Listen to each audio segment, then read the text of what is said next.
grandma.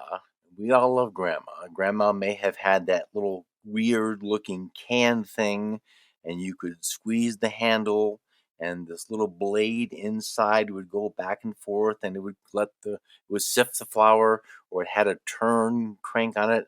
Did the same purpose. They're cute. They're nostalgic. I find them functionally useless. Maybe the big difference between home baking and professional baking is a better sense of what's where. The Culinary Libertarian Podcast, episode 44. Welcome to the Culinary Libertarian Podcast, where the philosophy is free, but the food is on you.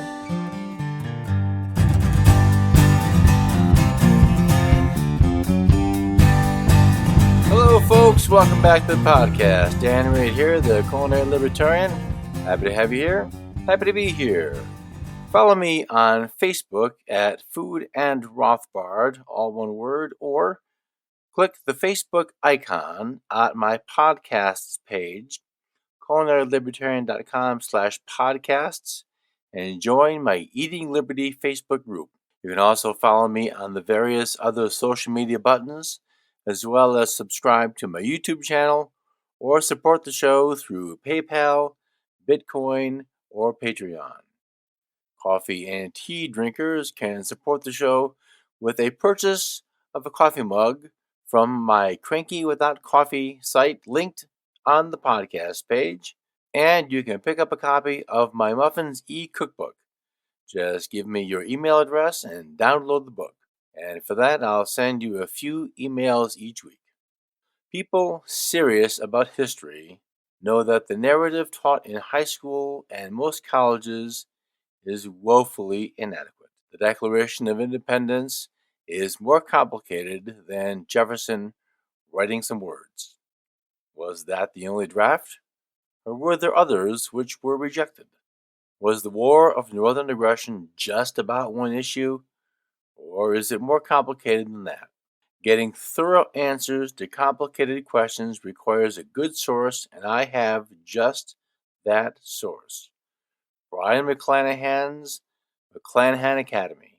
Click over with culinarylibertarian.com/academy, my affiliate link, to see all 6 courses, but be sure to enroll, which is always free, to learn about new classes.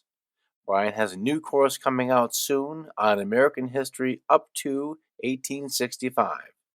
It's going to be a college-level course, the likes of which almost no college would dare touch. Brian covers topics not approved by the mainstream academia. culinarylibertarian.com/academy. Serious history for people serious about history. culinarylibertarian.com/academy. My guest today is no guest at all, but the host, me. I want to talk about cake mixing and baking and some of the thinking behind getting organized about cakes. There's plenty to know and say about cakes, but as with any skill and craft, we need to start at the beginning. Cake. Let them eat cake. Well, that's not actually Marie Antoinette, but probably Jean-Jacques Rousseau, but the history of cake is another episode. To talk of cake is to parrot a scene from Forrest Gump. Angel food cake, and white cake, and yellow cake, and chocolate cake, and carrot cake, which is a muffin, and Lane cake, and fruit cake, and Johnny cake, and cheesecake, which is a custard, and chiffon cake, and flourless cake, and, well, you get the idea. So this episode can't be all cakes, but we can find some of the similarities in procedure and some of the habits of bakers which we can learn and use to ensure we make the best cakes possible. So let's start at the beginning. If you haven't heard the story before, I got into food on the cooking, not baking, side of the kitchen. There is a lower bar for precision with cooking, and that makes it a draw. Plus, the fire and the heat and the stainless steel, well, it is exciting. Baking is nuance and precision and order of operations. I learned much of my baking detail from Jack Shoup, a certified master chef. Like any excellent craftsman, a painter or writer or woodcarver, he had his own peccadilloes about procedure, and as it happens, they work. Are they the only way to success? No. But attention to detail, being thorough, which sounds the same but isn't, and mise en place, having everything in place. That is, of course, the physical stuff, pans and mixers and ingredients and the recipe, but also the mental. Allow for enough time to start and finish with no interruptions. Some mixes do not play nicely if left to stand as the batter. Be focused on your task and double check your steps.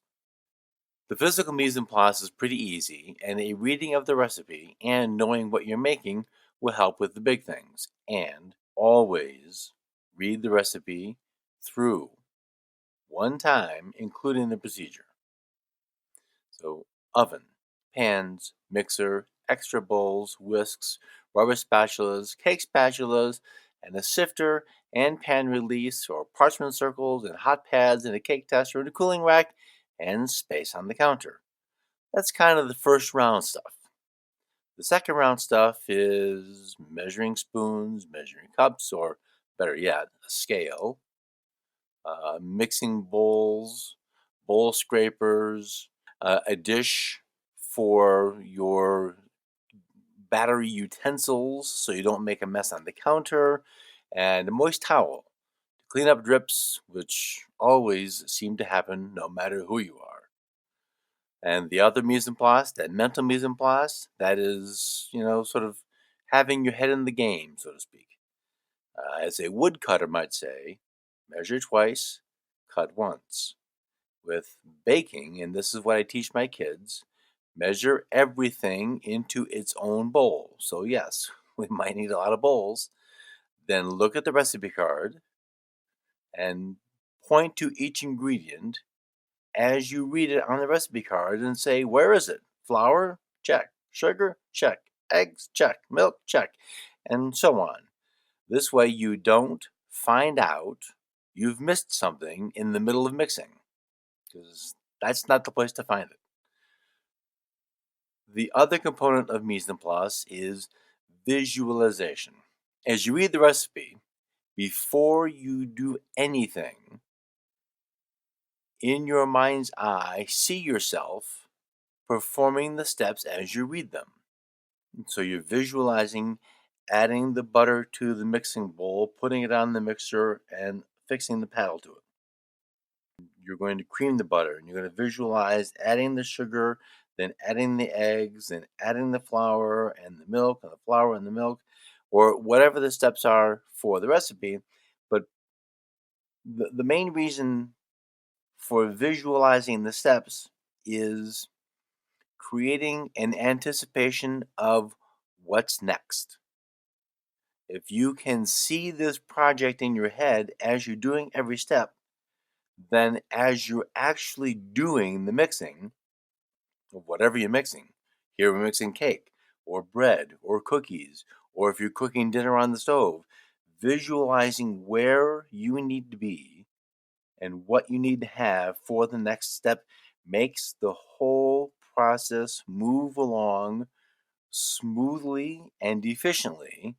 And with something like a cake batter, which wants efficiency from going from the bowl to the pan to the oven, this is one of the key steps to being organized. So as you're visualizing the step and you you need something, you know it's going to be, you know where it's going to be. It's going to be where you can reach it. You're not walking all over the place looking for stuff. And that's really one of the, probably maybe the big difference between home baking and professional baking is a better sense of what's where. See each step so you can anticipate the next one as you're doing your mixing. Let's talk a moment about tools. Cake flour, cakes want the flour sifted. Now, in some cases, that may not be true, but for the most part, since what we're trying to make is a light and fluffy, is what mostly we want that cake to be. We want that cake to be, tall and fluffy and yummy, and that's the thing that we like about it. So, a sifter is a really useful tool for getting the flour sifted a couple of times. One, to get rid of all the big chunks, because that's not going to be any good. Who wants that? But also, we're adding a little bit of air to that big mound of flour. It doesn't really look like it, but there's a little bit there, and it's going to help us with the mixing. Now, Grandma, we all love Grandma. Grandma may have had that little weird looking can thing, and you could squeeze the handle, and this little blade inside would go back and forth, and it would sift the flour, or it had a turn crank on it with this wound wire that did the same purpose. They're cute. They're nostalgic. I find them, aside from the visual contribution to an aesthetic in the kitchen, functionally useless. Because what goes in, you only get most of it back. So some of the flour, and if you've mixed your flour and salt and baking soda and baking powder together, and you put 100% of it in, and you get 98% of it back, well, if you're making one layer of cake, that probably won't make a big difference. But if you're making more, well, having less than the recipe calls for is going to maybe give us some trouble. My preference for sifting flours is the handled wire mesh strainer. They make such a thing as a tea strainer, which looks almost like a solid piece of metal, and that's not going to work for our flour. That's not what we want to have. But that thin wire with really small holes for sifting, that's ideal. Sift a couple of times, and you're going to get the air you need, and you get the small chunks out, which we don't need, and that's going to give us some success. Now, I'm going to have a link on today's show notes page, culinarylibertarian.com/44, which will have some of the tools that we're talking about and that I use when I'm making cake. For butterless cakes, and the most popular one probably is the angel food cake. This would be a place where having at least 3 siftings of flour is going to make a big contribution to the nice, fine texture and good crumb of that cake. Before I continue, I do want to speak to you who bake once a year, if that. I read some of the same sites you do, and I see the same pictures on the same blogs that you do, and I know how intimidating those pictures can be trying to recreate that perfect, hours long composed shot of yummy, moist cake, cookies, brownies, whatever they are. As a professional cook, I know that's a challenge, so I know that the home cooks and bakers who are just occasional bakers who just like throw their hands up and say, man, I can't do that. Well, let's know a few things first. The $30 pan and the $500 mixer and all the expensive tools don't make the baked good better. Good tools do help, don't misunderstand me. But if you don't have the latest silicone pan, which, by the way, except for silicone baking sheets, I hate silicone bakeware, or if you don't have the celebrity endorsed gizmo, that will not make a difference. Technique and procedure make the difference. And practice. How do you get to Carnegie Hall? Practice, practice, practice. If you are a wood carver or a painter, those first attempts, they were clunky. There's a learning curve for craft and skill mixed with a medium. If you baked cupcakes last week, baking a wedding cake this week seems a bit much. So, we're going to manage our expectations. The picture on the blog has one job: to make you want to make it. Now, it did its work. forget the picture. No kidding. There is an excellent chance that blogger spent hours tweaking every crumb, every angle, every herb sprig and tea towel fold to make that photo just so. Most of my photos are tidy, but they're made, they're photos of what I made right after I made it. And I do that on purpose so that it's a realistic picture of what I made that you can make. It's on my cutting board, on my counter. This pretty is attractive. I get it. I understand. But it also, I think, creates a false expectation. And that's not fair to you or anybody. Be induced by the pretty picture, but don't expect to recreate what somebody spent a day on in your kitchen. That's I don't think that's fair. With our mental mise en place focused on our kitchen and our baking, there are still some areas which are going to require a best judgment.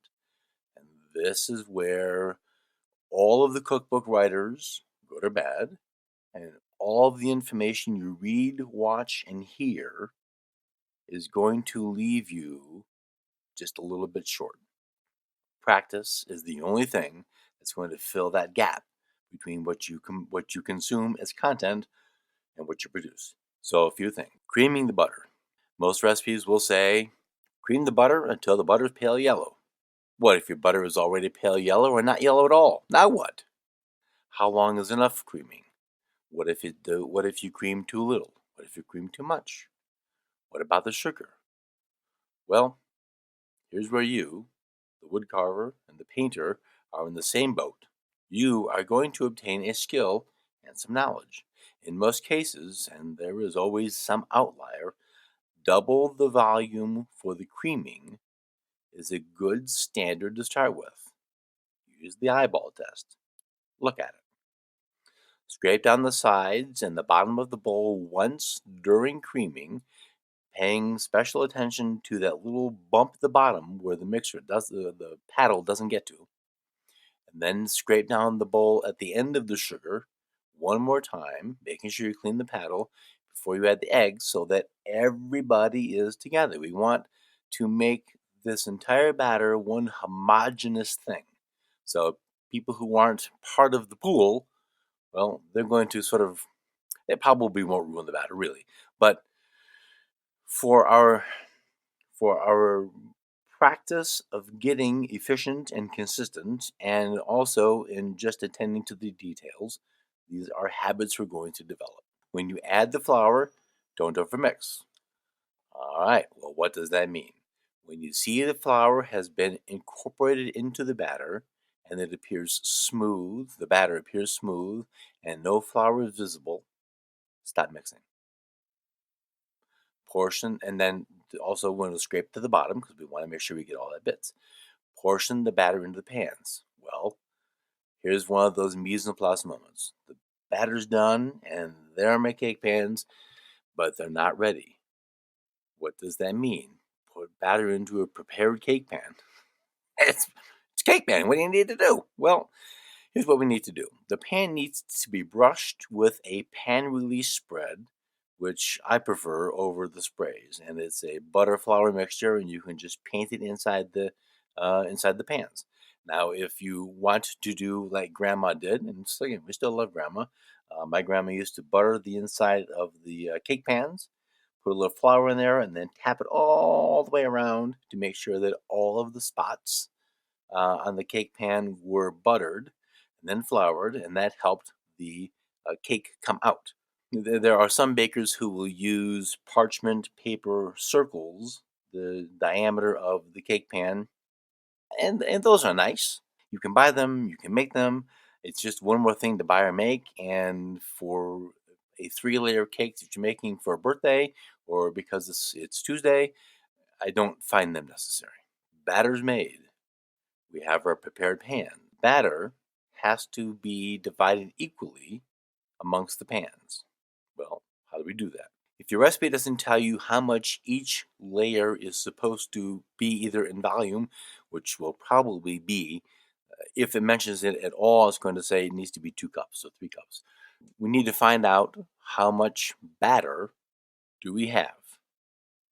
Well, here's one of those other mental mise en place moments. Regardless if the recipe offers any advice on what size portion you need to make, weigh your empty mixing bowl and make a note of how much does it weigh. When you have finished mixing your batter, weigh the batter-filled bowl again, subtract the empty bowl weight, and that is the weight of the batter you have in your bowl. Divide that by how many pans you have. So we're going to make this easy on me. Let's pretend you have 900 grams of batter and you have 3 pans. And they're prepped, they're floured, they're ready to go. Put that pan on the scale, hit the tare, which will make the scale read 0, and add 300 grams of batter to that, and do that for the other 2. And now you have an even cake. Now, there's at least 2 main reasons why we want to make sure the pans are relatively filled the same. One is so when the cake is cut and we're presenting it, each layer is uniform. The uniform looks good. There's a consistency to that, and we like that. But the other reason is, as long as they are all mostly the same filled, they are mostly the same bake. If one pan is 500 grams and one pan is 200 grams, and the other pan is 200 grams, well, we're going to have an inconsistency in size. We're going to have an inconsistency in bake time, and the fuller pan will, of course, take longer to bake, but we also might end up getting a darker outside, which on bread is fine. On bread, on cake, it can present some challenges that we don't want to deal with. So consistency is important. Uniformity is important. And by the way, this was a hard-learned experience. So this isn't something that I did read it, but I was young and I knew better than the author, so I just went and did it. And so experience is a good teacher. Pans are uniformly filled and we're ready to bake. I was reading through my Boston Cooking School copyright 1922 cookbook on the chapter on cakes and read an interesting little tidbit. She was writing about cakes being baked in an oven, which are wood-fired ovens. They didn't have thermometers. So stoke your oven with the right amount of wood to bring the temperature up to the right temperature to bake your cake. Ugh. Okay, well, fortunately, we don't have those problems anymore. We have thermometers in our ovens. And, it isn't a bad idea to have an additional oven thermometer if you do a lot of baking and if you think that your oven is not accurate. And how would you know that? Let's say you're baking cakes and the recipe reads this cake layer will take 18 minutes to bake and you're baking your cake layer at 40 minutes and it's still not done. Well, there's a good chance there's a problem with your oven calibration. So having an additional thermometer in the oven to help you figure out what's what is a good way to know whether your oven is off or whether your oven is right. Let's take a moment out for a word from my affiliate. Folks, flour and sugar you can easily get at your grocery store. But for harder to find ingredients or better quality ingredients, check out my affiliate, Olive Nation. Olive Nation carries a wide variety of chocolate, cocoa, gluten-free flours, flavorings including superior vanilla, snacks, and more. Just use my link, culinarylibertarian.com/olive to see all the selections. See the website for details about free shipping. Click culinarylibertarian.com/olive for your ingredient needs. Olive Nation, the ingredient store with the funny name. culinarylibertarian.com/olive. Now, let's get back to the podcast. The convention for cakes is that they're baked at 350 degrees. Now, the application of heat is going to cause a chemical reaction between the baking powder and the liquids in the cake. You're going to get bubbles of carbon dioxide, and then more things are going to happen. The sugars are going to caramelize on the outside, the starches are going to gelatinize, and those two things together, as they rise and solidify, as the protein gelatinizes, and there's not a lot of protein in flour, but there's some. That structure is going to be the thing that holds the cake up. As the cake rises, they'll start to brown. They might sink a little bit in the middle, but they'll remain leavened. The real telltale visual sign that your cake is done is the cake layer will start to pull away a little bit from the pan. And it might be a couple of millimeters. But when it starts to do that, if you don't really trust your fingertips and you want to double check with the cake tester, that's fine. So you put the cake tester in or the toothpick in and it comes out clean, the cake is done. But that pulling away from the sides is a pretty universal clue that this cake is nearly there or is done. So take the cake out of the oven, put that on a cooling rack, and just like in bread, because it just came out of the oven doesn't mean it is now not hot. Of course it's hot. And all of that heat that's there is going to continue doing its heat baking thing even though it's not in the oven. So part of the baking process for bread, cakes, and cookies is the cooling down part. That's as critical as everything else.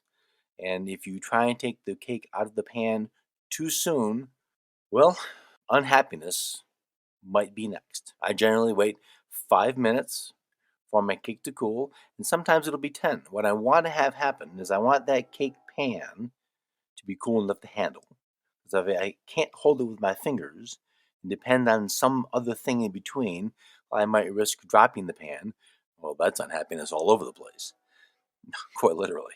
The other thing is I want to make sure that all of the chemical stuff happening in the cake layer, the caramelized sugar that's all kind of fluid and the starch fluid gelatinization stuff, I want that to start to come back to a solid form so that when I tip the cake out, it's going to hold its shape and not degas or fall or some other undesirable result. Leaving a cake in the pan for 5 or 10 minutes isn't the end of the world. You may have some real issues if you go back in a couple hours. It might be a problem. So we want to still do it while it's a little bit on the warm side to give us the fighting chance to get the cake out, because that's what the cake wants from us.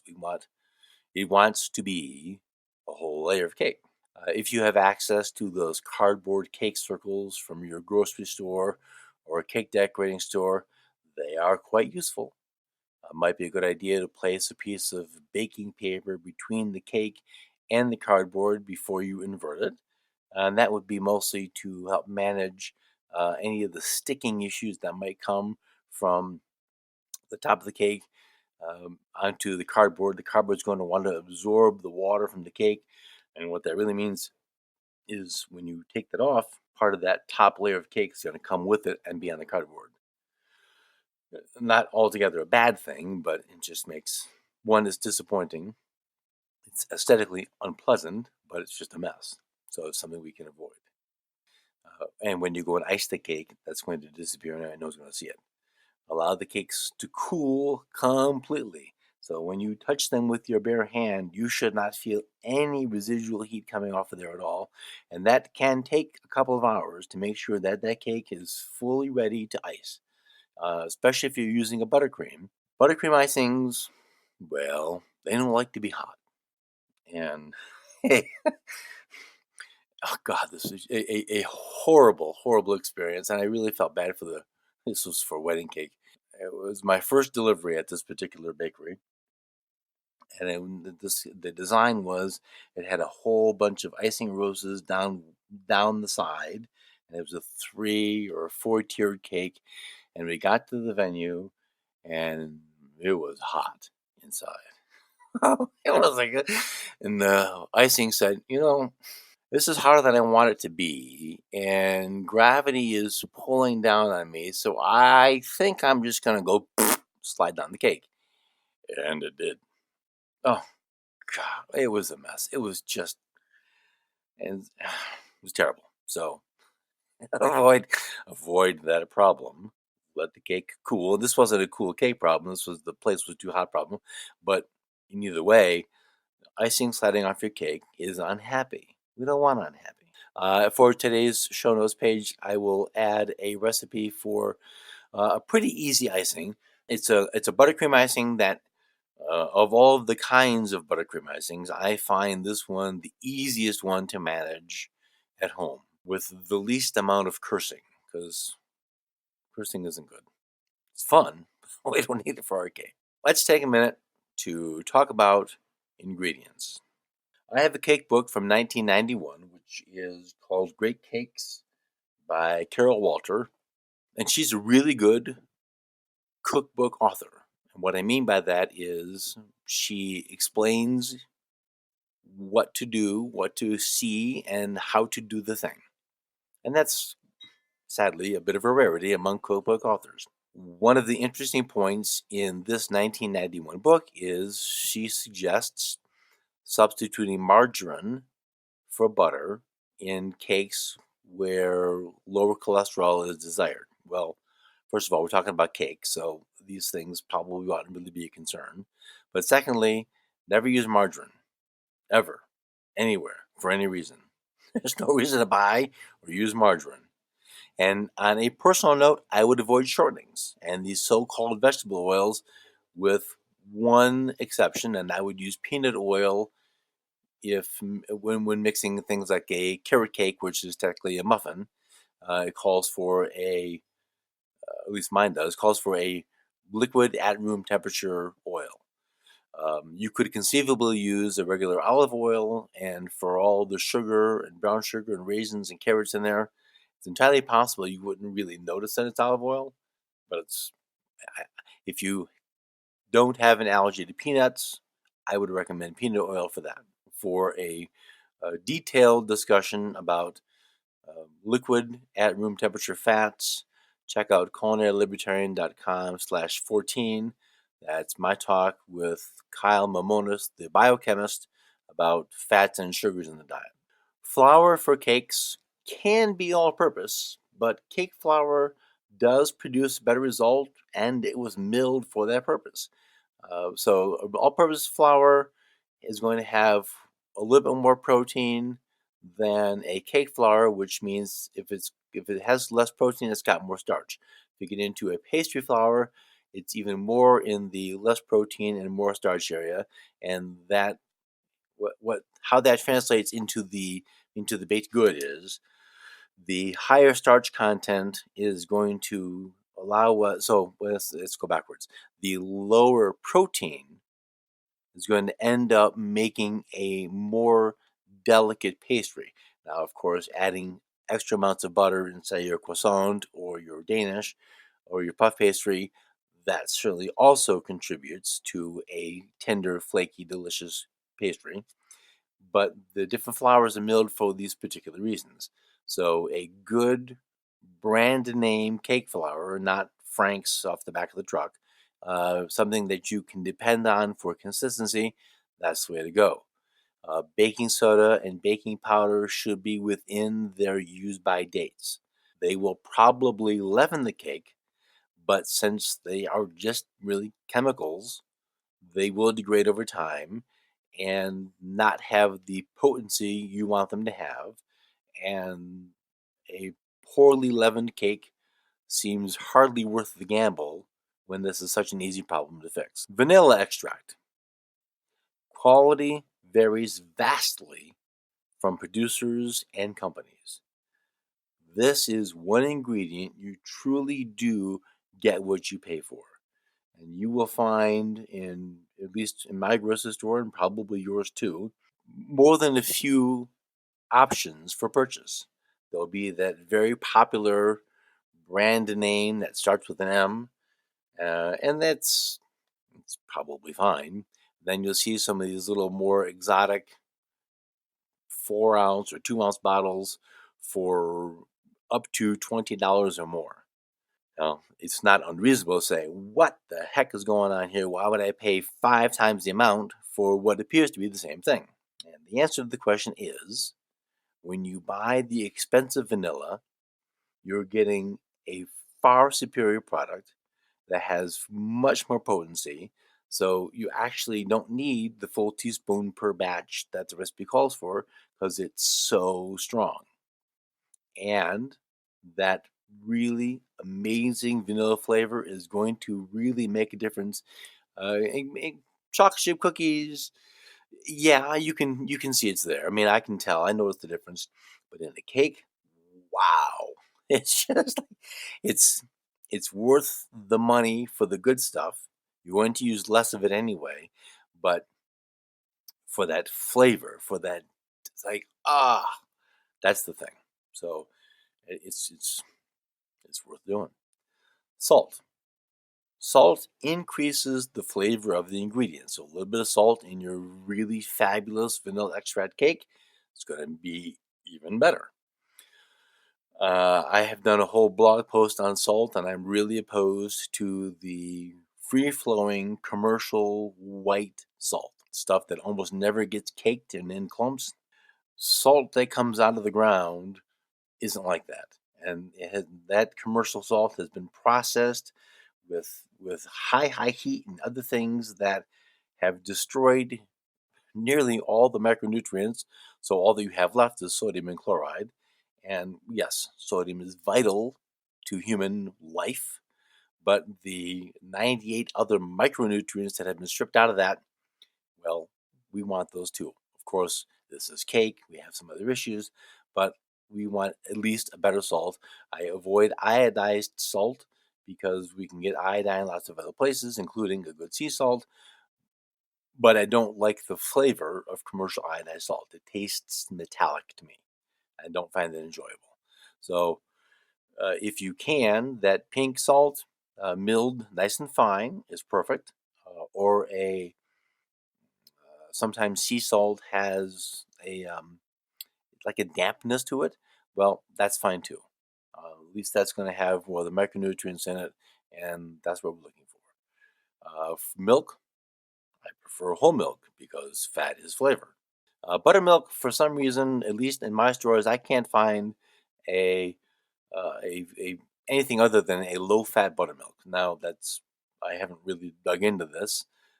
That's probably just a feature of making buttermilk as opposed to a bug. Maybe that there is no such thing as 2 or 4% buttermilk. Um, so we get what we get. The best teacher, of course, is experience. A book is a great place to get information. I've been a bit vocal in this podcast and other ones about not all books are really created equal, which probably means not all authors are created equal. Some cookbooks simply don't convey what they ought and disappoint the reader. For home baking, which is what I'm talking about, Nick Malgieri is excellent, and so is Rose Levy Birnbaum. Her Cake Bible is almost indispensable. The book How Baking Works is going to get deeper into the the chemistry of what's happening in the pan, in the oven with the stuff, and that's interesting to know. I'll have links to those books at the show notes page, culinarilibertarian.com/44. Mixing and baking is the process of mixing the ingredients in the proper order to the right consistency, and panning it and baking it. Being overwhelmed by the blog pages or the pages and pages and pages of introductory content in a baking book, that can be overwhelming, and that's understandable. Break the baking down into steps. Visualize yourself doing this, accomplishing these steps one at a time, and as you go through this, you make the whole thing bit by bit. If you are old enough to remember the Christmas special, put one foot in front of the other, and this is what we're doing. So it's we're some people they look at a giant rock and they see this statue. I look at a giant rock and I see a giant rock. I don't know what the carver can see in there, and I don't know how he makes that come out. I don't know. The same thing with the wood guy. Man, I really, really respect people who can take a pile of lumber and make a thing. I that's cool. That's a craft that I respect and admire and don't possess. Same thing goes with baking. And then I had to learn this, and you can learn it too. The process of baking has a degree of science to it, but knowing the chemical makeup of flour doesn't make you a better baker just for knowing that. It helps you decide what flour to use, but it doesn't make you a better baker because you've chosen cake flour over bread flour. Practice is the way forward, and here's the thing. I, as much as anyone, know the feeling of personal disappointment when you know, oh man, if I had done this one thing for another 30 seconds, it would have been perfect. I get it. Boy, do I get it. I have made stuff that people loved that I was like, I don't care. Throw it in the garbage. I'm done with it. I'm just over it. I don't want to see it again. That's probably a bit extreme, but it still illustrates that I know what the feeling is to be disappointed that a thing didn't work out well. This baked good, superior or inferior, depends really on the audience, is going to be presented probably to people who love you and people who appreciate a treat and the thing that you did. And to them, unless it's like, you forgot to change the sugar has become salt, well, no, that's a real problem. But if you've done well, you've done the best that you can, and you make this and present it with love and appreciation, they're going to love it. Remember to change your expectations. If you can do what you see in the picture, that's great. Don't not do it. But if you bake once a year and you want to bake 3 times a year, start with what's manageable. You're baking for your family and your friends. You're not making the cake for your boss's wedding. I'll put some links on the show notes page, including what is, to me, the all-time best ever in the whole wide world, chocolate cake, which, interestingly, has a different mixing process than the standard cake. I'll also add a white cake, which is easy and excellent, and also not traditional, and gets raves all the time. But in fact, it has been. I made a cake for the grand opening at my wife's work, and there was an occasion for another one. They all said, "Oh, we want that cake again." Easy, it's fantastic. You can do it. And one more other. Oh, by the way, the chocolate cake. My 12-year-old made it for my birthday last year because she knows I like it. It's I'm telling you, this is the best chocolate cake you've ever had. It can go in any form, a bundt pan, a sheet pan, a round, doesn't matter. Make cupcakes. It's amazing. Make some chocolate icing. Oh, you know what's even better? Oh God, that chocolate cake, like a little cupcake, or and some cream cheese icing. Oh well, okay, it's, it's a whole lot of sweet, but oh my goodness, is it so good? All right, so I'm gonna have some recipes on the show notes page. I wanted to give a basics. The keys are double check your recipe, make sure you have all of the things that you need. Sift, sift, sift. I put this question onto one of my baking Facebook pages saying, what are your most important steps? What's your most important advice for cake makers and sifting? Sifting came back a couple of times. Make sure the oven is on. Make sure you turn the oven on well ahead of time so that it's hot and ready to go. So This is, again, mental mise en place. If you've got your cake batters in your prepared pans and the oven's not on, well, don't stop, but we may have some hiccups. So be prepared. Double check everything, visualize, follow through the procedure, and you will do well. And send me some pictures. Put them up on Facebook. Let's see your excellence. You can do this. Any day which ends in a Y is an excellent day for homemade cake. All right, folks, that's going to do it. All the links and resources I mentioned will be linked at the show notes page for today, culinarylibertarian.com/44. If you are feeling confident and want to learn how to improve your cake and decorating skills, click over to culinarylibertarian.com/Kiko's Cakes. That's KEIKOSCAKES for a subscription to Kiko's Cakes. Right now, for a limited time, there is a summer special on membership, $8 instead of $19. You get access to downloadable PDF guides with step-by-step instructions, videos of Kiko demonstrating that cake, making and assembly, access to a community forum, and new cake recipes and procedures. With over 150 cakes and desserts, there is more than enough for you to start your next level of baking. culinarylibertarian.com/Kiko's Cakes, or click the banner on the show notes page, culinarylibertarian.com/44. Have a good week, and I'll see you soon.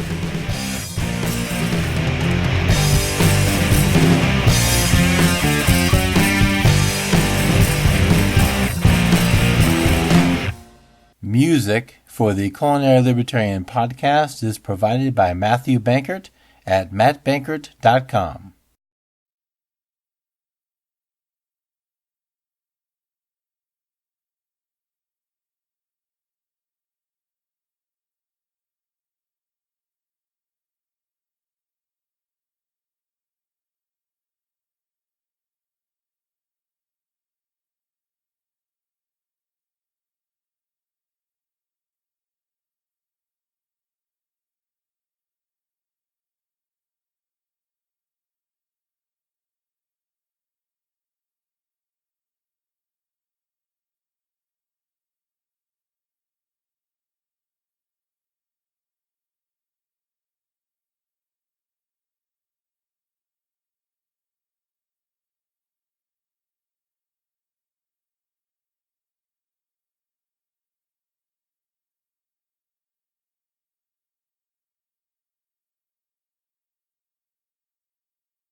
Let's take a moment out for a word from my affiliate.